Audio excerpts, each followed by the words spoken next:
Halo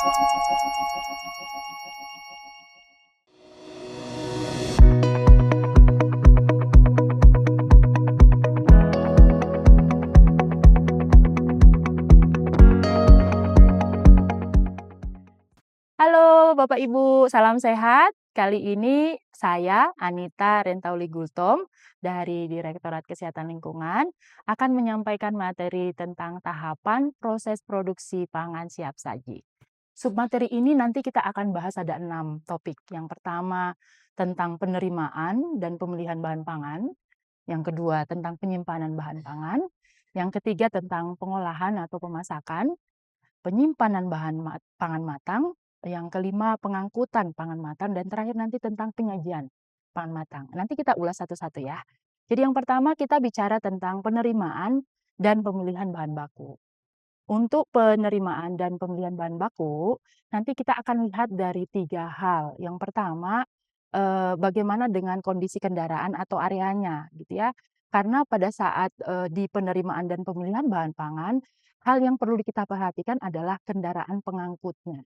Kendaraan pengangkut bahan pangan ini itu harus bersih, pastikan. Jadi harus bebas vektor penyakit juga, dan penerimaan itu dilakukan di area yang bersih juga. Jadi jangan ada kontaminasi nantinya ya. Kemudian, hal yang paling penting bagian kedua adalah kualitas bahan pangan.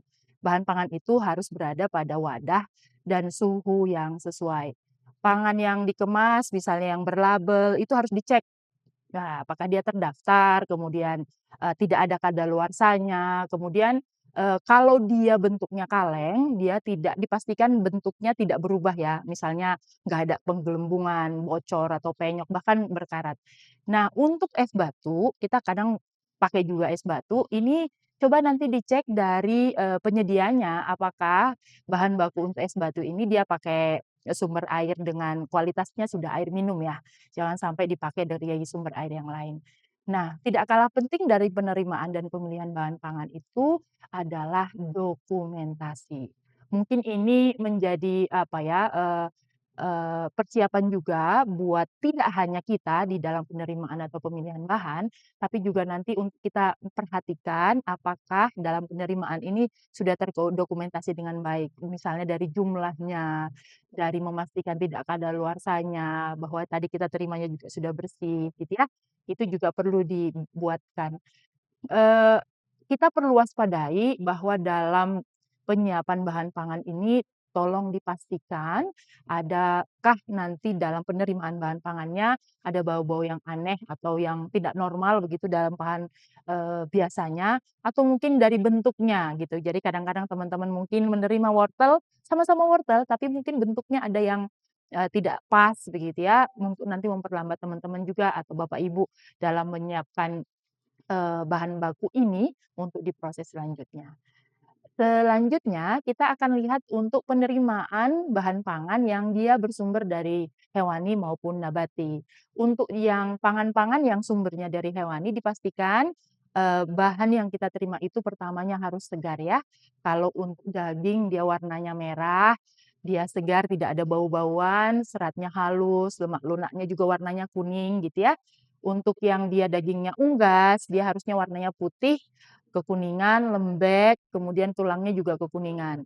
Untuk ikan, nah untuk ikan ini kita bisa lihat dari matanya apakah jernih, insangnya bisa bisa juga kita cek, sisiknya sama kulitnya juga masih cerah. Biasanya kalau ditekan begitu ya, dia tidak terlalu apa namanya, tidak terlalu, lembek, itu juga memastikan untuk, ikan yang kita terima itu memang segar.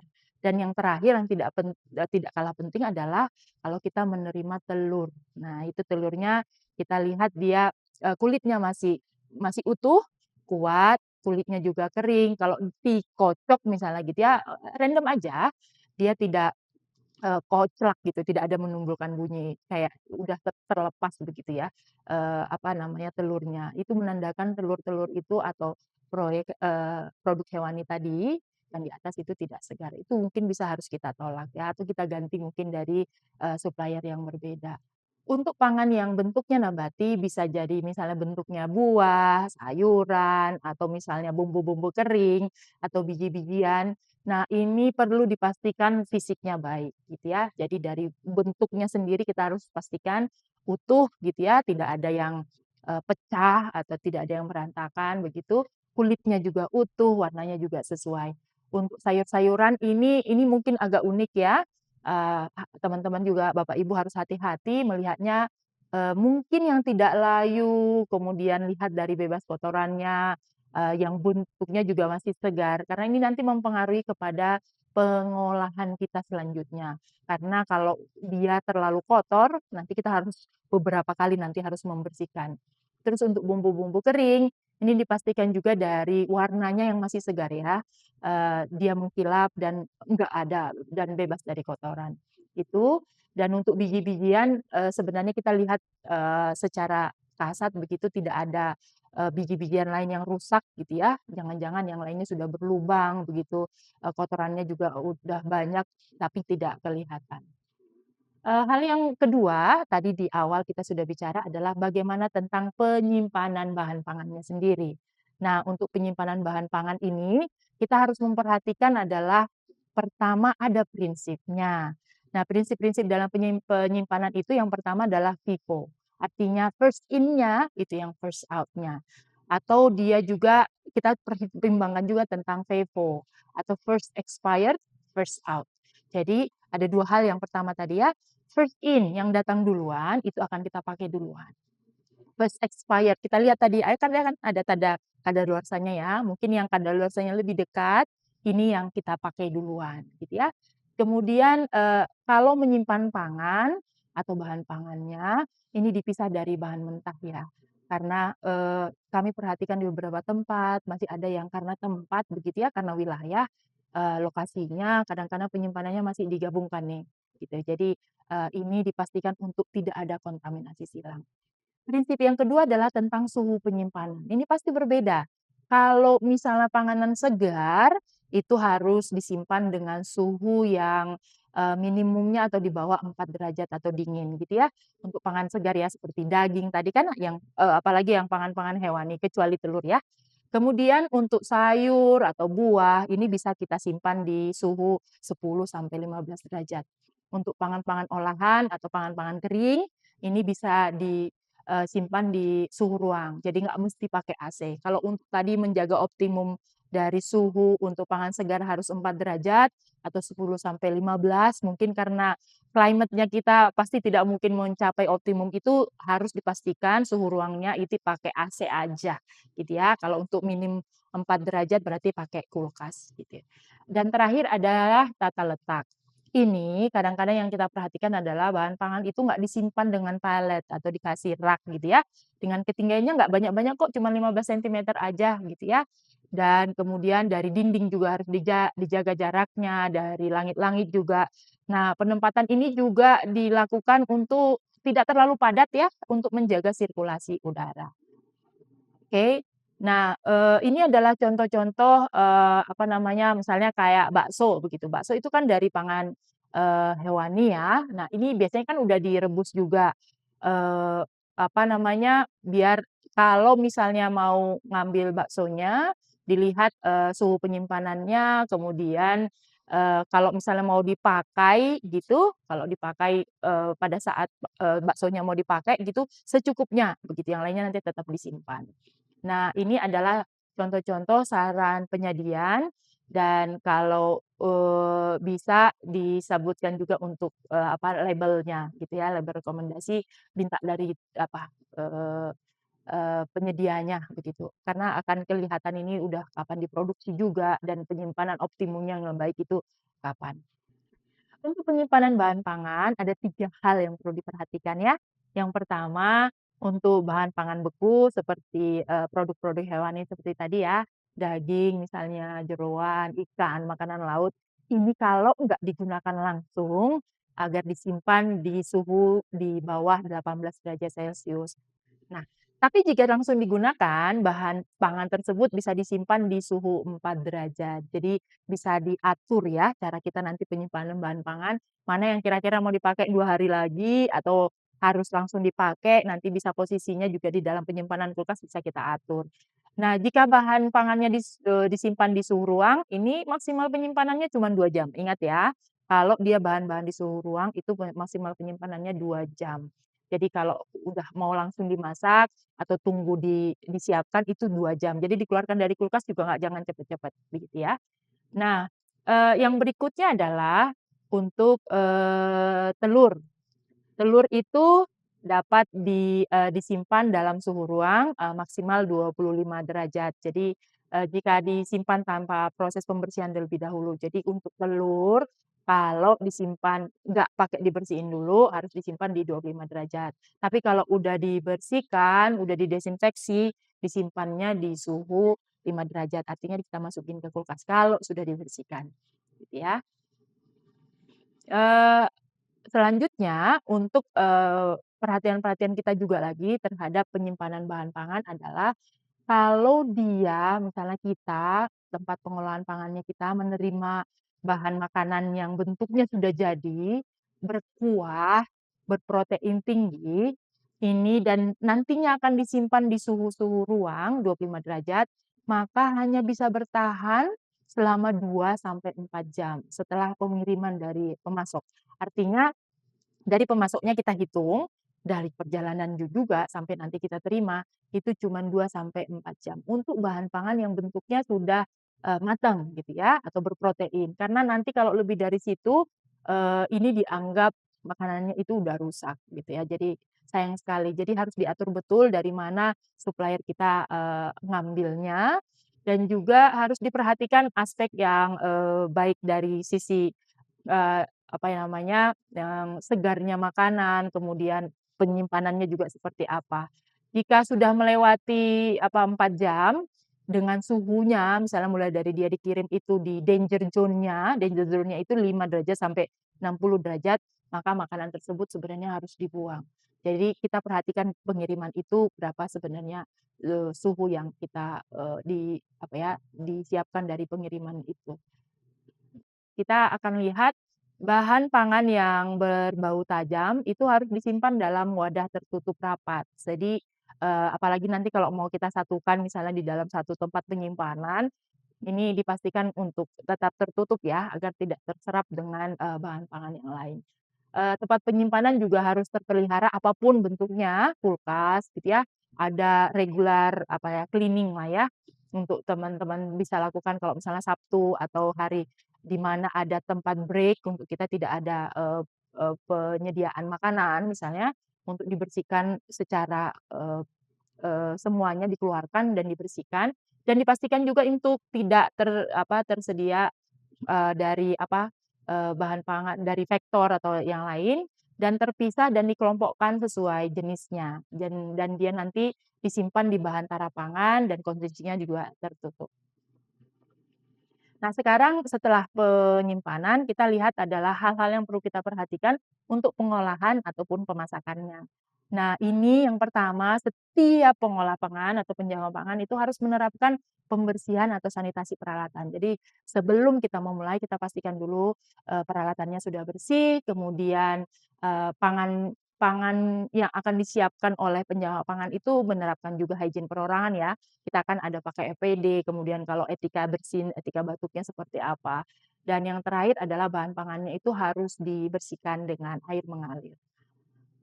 Nah, untuk bahan atau sayur yang digunakan atau dikonsumsi, langsung, itu harus dicuci dengan air yang terstandarnya kualitas air minum. Jadi, kita nggak boleh kompromi untuk ini ya, karena kan kita langsung konsumsi. Jadi kita pastikan airnya adalah air dengan standar kualitas air minumnya. Untuk peracikan bahan, bumbu, kemudian pengolahan diprioritaskan, memasak harus dilakukan dengan tahapan dan, sesuai dengan higienitasnya, ya. Kita akan coba lihat untuk pengolahan dan pemasakan, bahan pangan, beku gitu ya, sebelum digunakan. Nah, untuk belum digunakan itu harus di-thawing dulu atau dilunakkan sampai bagian tengahnya lunak. Nah, untuk selama proses ini, dipastikan harus dalam wadah tertutup atau pembungkus atau kemasan pelindungnya itu masih ada.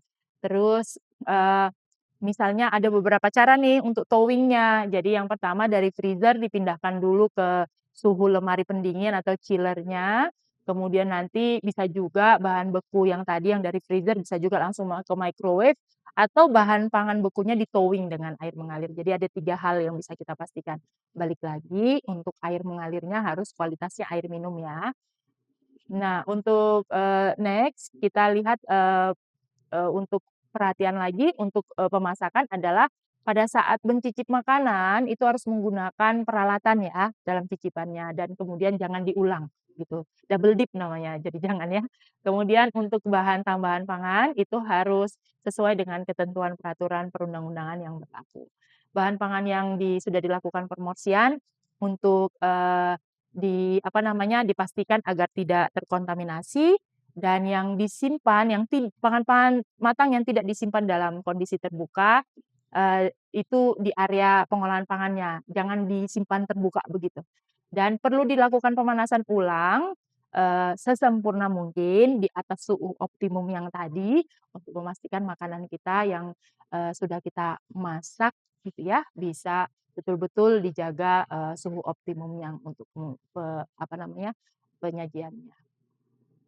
Untuk penyimpanan bahan, pangan matang ini sebenarnya hal yang paling penting ya, apalagi nanti untuk, anak-anak kita atau misalnya tempat kita mau nyajikan, dipastikan untuk bahan pangan itu yang udah matang, jangan dicampur dengan bahan pangan mentah dan juga terpisah dari setiap jenis pangan. Jadi wajah penyimpanannya itu harus terpisah di masing-masing pangannya ya.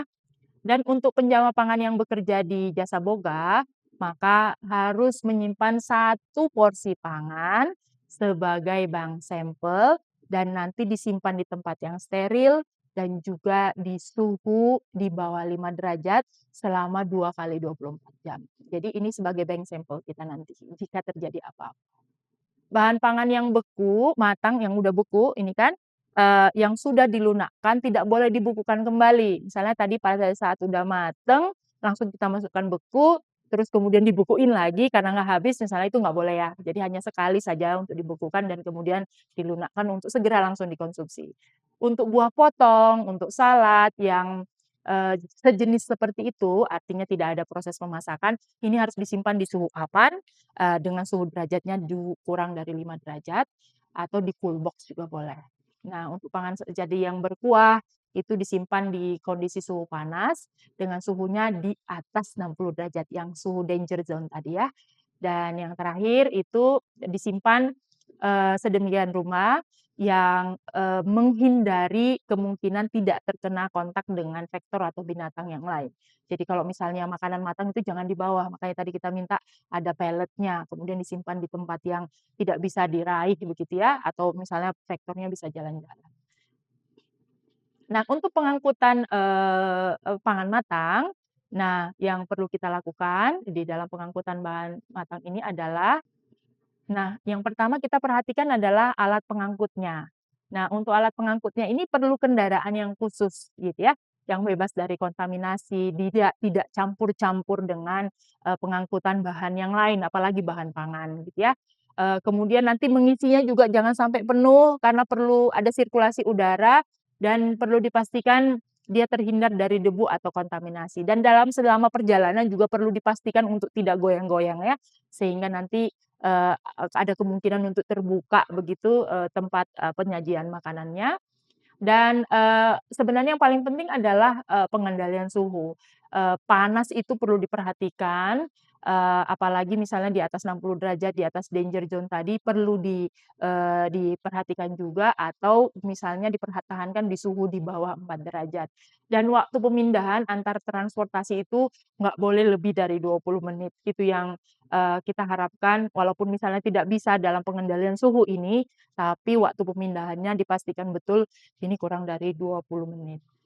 Nah, untuk, pengangkutan pangan sendiri, kalau misalnya kan sekarang tren nih beli makanan secara online, maka harus diperhatikan. Nah, untuk kita yang harus diperhatikan adalah harus dikemas bahan pangannya secara aman, tidak terjadi kontaminasi ulang, jadi dicek ya apa namanya, packaging-nya dan juga, mengingatkan untuk kurirnya misalnya, untuk membawa pangannya dengan hati-hati dan sudah tidak tumpah misalnya, paketnya juga nggak terbuka begitu ya, khawatir nanti ada kontaminasi silang.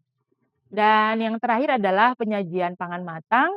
Ini nanti untuk, poin-poin dalam penyajian pangan matang adalah yang pertama pada saat penyajiannya itu harus bersih, terhindar dari pencemaran, makanya kenapa anak-anak disuruh cuci tangan dulu gitu ya sebelum dimakan.